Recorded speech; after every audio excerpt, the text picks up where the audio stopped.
श्री गणेशाय नमः.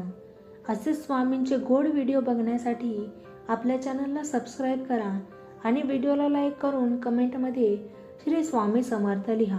यशस्वी होण्यासाठी उपाय: आपली मूलभूत प्रवृत्ती, रुची, वास्तविकता, क्षमता, समर्थ यांना समजून घेऊन त्याच दिशेने काम करावे.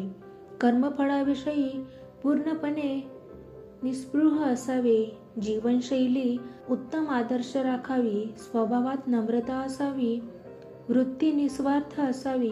आपले चिंतन सदैव सकारात्मक ध्येय स्वरूपात असावे व जीवनात आशावादी राहावे. आपण काहीच करू शकत नाही, आपल्याकडून न काही होऊ शकणार असा विचार कधी करू नये. प्रतिकूल परिस्थितीत देखील आपण प्रयत्नाने यशस्वी आशावादी विचार सदैव भावनांशी जोपावा. रामकृष्ण परमहंस म्हणतात, दोपे गुणी माणूस आपण आपल्या स्वतःवरच विश्वास घालवून टाकलाय. नको जी व्यक्ती आपल्या जीवनात जेवढा जास्त संघर्ष करतो ती तेवढीच महान बनते. हे गुरुराया, तू पवित्राचा सागर आहेस. जो कोणी तुझ्या सानिध्यात येतो तो सहज पवित्र होऊन जातो.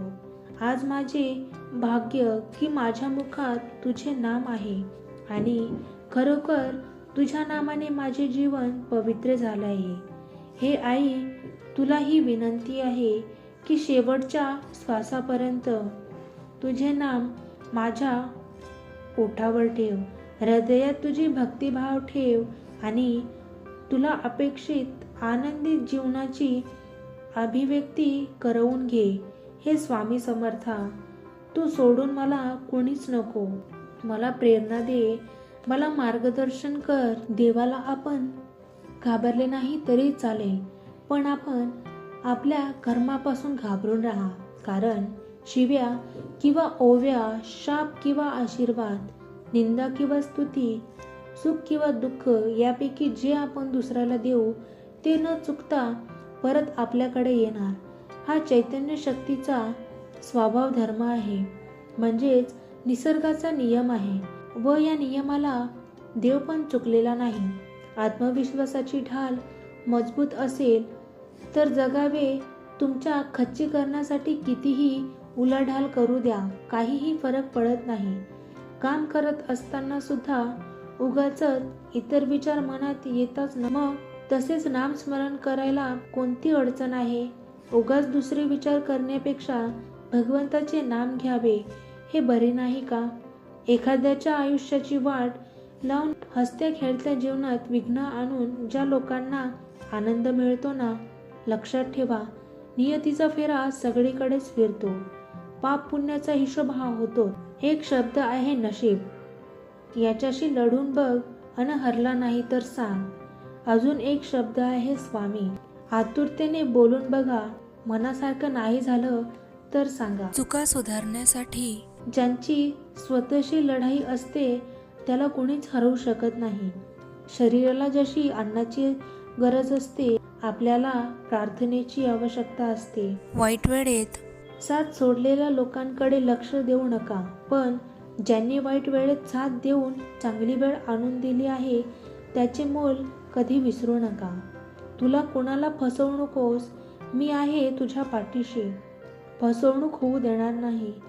अनुभवाने एक गोष्ट शिकली आहे, कोणाच्या चुकांना जगासमोर नको आणू देव. देव बसला आहे वर, तू हिशोब नको करू. श्री स्वामी समर्थ. आदिलशहाने बांधलेल्या नरसोबाच्या वाडीच्या दत्त मंदिराला कळस का नाही? स्वामींचे जीवन हे एक कोडच होतं, जे कुणालाही उलगडलं नाही. स्वामींची लीला अगम्य होती. त्यात स्वतःशीच बोलत बसणं, न सांगता भक्तांच्या अडचणी समजून घेणं, या गोष्टी नक्कीच त्यांना दिव्यत्व प्राप्त होतं हे सिद्ध करतात. पुराणानुसार स्वामी हे नरसिंह सरस्वती दत्तगुरूंचे चौथे अवतार मानले जातात. स्वामींचे निवारण चैत्रवत त्रयोदशी सहगवत चतुर्दशी शके 1800 सन 1878 ला झाले. त्या दिवशी एक प्रसंग घडला होता. तो सकाळच्या 2 प्रहारापर्यंत विपरीत गोष्ट अक्कलकोटात घडणार आहे. जाहिराती कल्पना कुणालाच नव्हती. मागील 15 दिवसात काहीतरी विचित्र लक्षणे श्री दाखवित होते. खरे 12 दिवस स्वामींनी अन्नही घेतले नव्हते, पण त्या दिवशी काकूबाई व इतर भक्तांच्या विनवणीवरून थोडी पेज घेतली. मग त्यांना निजवले. कोल्हापुरातल्या या मंदिरात आहे दत्त महाराजांची भोजन केलेली ताट. मठाजवळ महाराजांची गाय व वासरू होते. तिथे गडबड दिसली म्हणून पहिले तर भागीरथी गंगा आकाशाकडे पाहत हंबरडा फोडत होती. वासरूही हंबरत होते. काहीतरी भयानक घडले आहे हे ओळखूनच आम्ही तसेच वटवृक्षाकडील स्थानावर धावत निघालो. दुपारी 1 वाजण्याच्या सुमारास श्री स्वामी समर्थ गुरुजी आपल्या सर्व जनावरांसमोर आणण्याचे फरमावले. हे ऐकताच सेवेकरी अस्वस्थ झाले. प्राण्यांना श्रींसमोर आणण्यात आले. त्या दिवशीचे नैवेद्य त्यांना देण्याची स्वामी आज्ञा झाली. इतकेच काय, आपली वस्त्रेही श्रींनी त्या मुक्या जनावरांना दिली. त्या इमानी मुख्य प्राण्यांच्या अंगावर घालायला सांगितले. त्या प्राण्यांनाही प्रसंगाचे गांभीर्य लक्षात आले होते. त्यांच्या डोळ्यातून अश्रुधारा वाहत होत्या. भक्तांचा अपमान होण्यापासून थांबविण्यासाठी दत्तगुरू नरसोबाच्या वाहीहून गोव्याला गेले. महाराजांनी टेकून बसण्याकरिता टक्क्याच्या दिशेने खून करता सेवेकऱ्यांनी तो दिला. श्रीपाद भटजींनी त्यांना बसविले.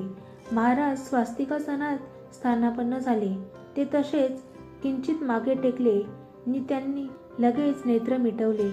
आसपास वैद्य मंडळी होतीच. कुणाच्या जीवनात त्यांच्या वेधीत हालचालींना ओळखून वडाखाली एकच आकांत उडाला. भुजंगा सेवेकरी व अन्य निसिंभक्त मिळाले. तेथे डोळे आटापिटा होते. तेथे कुणी जमिनीवर लोळण घेतली. स्त्रीवर्गाने आकांत मांडला. कुणी आपले केस उपटत होती. स्थिर चित्त साधुवर्य आपल्या नेत्रावाटे भावनावाट मोकळी करून देत होती. अशा हल्लोकल्लाळ्यात थरथरणाऱ्या अक्कलकोटास अचानक एक क्षणी सुखद घटना घडली. श्रींनी डोळे उघडले. प्रेमभावनिक सर्वांना निहाळू लागले. सर्व गडबडा थांबला. सारे लेकरे मायबाप सद्गुरूंच्या पलंगाभोवती सरकले. श्रींच्या वचनांना गहन करण्यास ते एकवटले. तेव्हा समर्थ मुखातनं श्रीकृष्ण अवतार वेळी त्यांनी सांगितलेली अद्भुत वचन परम पुन्हा उच्चारले होते. जो अनन्यभावे शरण मजसी पाहिले, मुक्तीचा सोहळा जिंकिवी जीवन, कला जो मजवरी विसंबला. आतुरता शिंगेला. सुधाराबाईचे दिवस भरले. स्वामींना राग अनावर झाला. समर्थ वचनाने भरावून गेलेले भक्तगण अनन्य शरण भावेने प्राण एकाटून श्री स्वामी कृतीकडे पाहत होते. श्रींनी आशीर्वाद संकेत दर्शविण्यासाठी हस्तकमळ उंचावले. पुढच्या क्षणी तो स्वप्नासारखा भास संपला. समर्थ निजानंदी निमग्रह जाणले. अंतकाळी त्यांच्या मुखातनं खसखसी एवढी 3 दाणे बाहेर पडले. नंतर श्री स्वामी देह दरबार मंडळीच्या आग्रहामुळे पेठेतील मठाच्या ध्यान गुफेत ठेवण्यात आला. पाठीवर ताप देणारी परकीच असतात, पण दुर्दैव असं की डोक्याला ताप देणारी लोक मात्र आपलीच असतात. स्वामींचे असेच गोड संदेश ऐकण्यासाठी आपल्या व्हिडिओला लाईक करून चॅनेलला नक्की सबस्क्राईब करा. धन्यवाद. श्री स्वामी समर्थ. जय जय स्वामी समर्थ.